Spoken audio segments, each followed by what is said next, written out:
Hello. स्वागत है आपका हमारे यूट्यूब चैनल बेरा ज्ञान संचार में। तो आपको पता है कि अपने राजस्थान स्थानावली पुस्तक है वो पढ़ रहे थे, और ये पुस्तक है वो राजस्थान हिंदी ग्रंथ अकादमी द्वारा प्रकाशित होती है। तो इसमें अभी तक अपने दो क्षेत्र वो पढ़ चुके थे, टिब्बी और नौहर। आज अपने पढ़ेंगे पीलीबंगा के बारे में। पीलीबंगा हनुमानगढ़।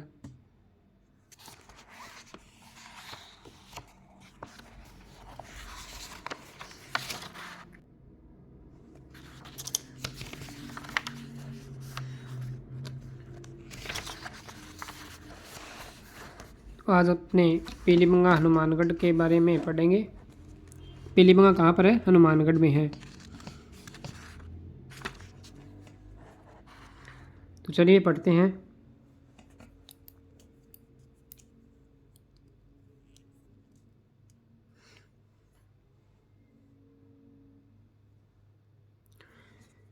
पीलीबंगा 24.49 डिग्री उत्तर और 74.07 डिग्री पूर्व, ये क्या अक्षांश और देशांतर है। पीलीबंगा की जो औसत ऊंचाई है वो है 179 मीटर। जनसंख्या है 37,288। हनुमानगढ़ से 25 किलोमीटर दक्षिण पश्चिम में घग्गर नदी के किनारे पीलीबंगा कस्बा स्थित है। यह रेल एवं सड़क मार्ग द्वारा हनुमानगढ़ व सूरतगढ़ से संबंधित है। निकटतम हवाई अड्डा लुधियाना है, जो कितने किलोमीटर है? 259 किलोमीटर। यह उपखंड, तहसील व पंचायत समिति मुख्यालय तथा नगरपालिका है। ये ध्यान में रखना है। उपखंड, तहसील, पंचायत समिति और नगरपालिका है। इस नहरी क्षेत्र में प्रचुर कृषि उत्पादन होता है, जिसमें कपास व ग्वार प्रमुख है। पीलीबंगा तहसील में अनेक स्थानों पर सिंधु घाटी सभ्यता के अवशेष मिले हैं। यहाँ पुरातात्विक पर्यटन विकास की अच्छी संभावनाएं हैं। कस्बे में निजी स्नातकोत्तर महाविद्यालय, व्यावसायिक शिक्षा संस्थान, राजकीय चिकित्सालय, उद्यान, सभागार, स्टेडियम आदि जन सुविधाएं हैं। तो ये कोई इम्पोर्टेंट बात है नहीं। इसमें याद रखने वाली बातें कौन कौन सी है? एक तो ये कौन सी नदी किनारे है, तो वो है घग्गर नदी के किनारे। दूसरा, हनुमानगढ़ और सूरतगढ़ से संबंधित है। ये इम्पोर्टेंट बात है कि पीलीबंगा है वो उपखंड भी है, तहसील भी है, पंचायत समिति मुख्यालय भी है और नगरपालिका है। इसके अलावा सिंधु घाटी सभ्यता के विशेष है वो यहाँ से मिले हैं। अब पढ़ते हैं कालीबंगा, जो सर्वाधिक इम्पोर्टेंट है, यानी सबसे महत्वपूर्ण है।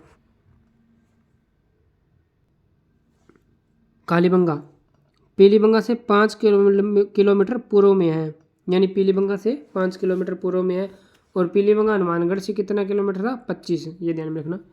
घग्गर नदी के दक्षिणी किनारे पर, ये भी ध्यान में रखना है। कौन से किनारे पर? दक्षिणी किनारे पर। कालीबंगा में पूर्व हड़प्पा कालीन एवं हड़प्पा कालीन सिंधु सभ्यता के अवशेष मिले। 1957 में यहाँ प्राचीन थेड़ यानी टीला के उत्खनन में प्राप्त पूरा सामग्री कालीबंगा म्यूजियम में रखी गई है। तो एक टीले में प्राचीन गड्डी के अवशेष भी मिले हैं। ये ध्यान रखना। 1957 में प्राचीन थेड़ टीला के उत्खनन में प्राप्त पूरा सामग्री है वो मिली है। और कौन सी किनारे पर है? दक्षिणी किनारे पर है, घग्गर नदी के। और पीलीबंगा से 5 किलोमीटर है। तो इसमें कालीबंगा के बारे में इतना ही दिया है, बहुत ही कम दे रखा है इसमें। और ये कालीबंगा पूरा स्थल है। इसके बाद में बड़ोप्पल की डाब। तो ये पीलीबंगा से 17 किलोमीटर दक्षिण में बड़ोप्पल व जाखड़वाड़ी गांव के आसपास सेम का पानी बड़ी मात्रा में भरा रहता है। बड़ोप्पल की डाब पक्षी विहार के रूप में विकसित हो गई है। यहाँ बड़ी संख्या में प्रवासी पक्षियों का डेरा रहता है। तो इसमें इतना ही ध्यान रखना है कि बड़ोप्पल की डाब है वो पक्षी विहार के रूप में जाना जाता है, या फिर प्रवासी पक्षियों का डेरा रहता है। बस इतना ही ध्यान रखना। और ये कि अगर पूछ ले कि बड़ोप्पल की डाब कहाँ पर है, तो वो है पीलीबंगा हनुमानगढ़ में। तो ये अपना पीलीबंगा था।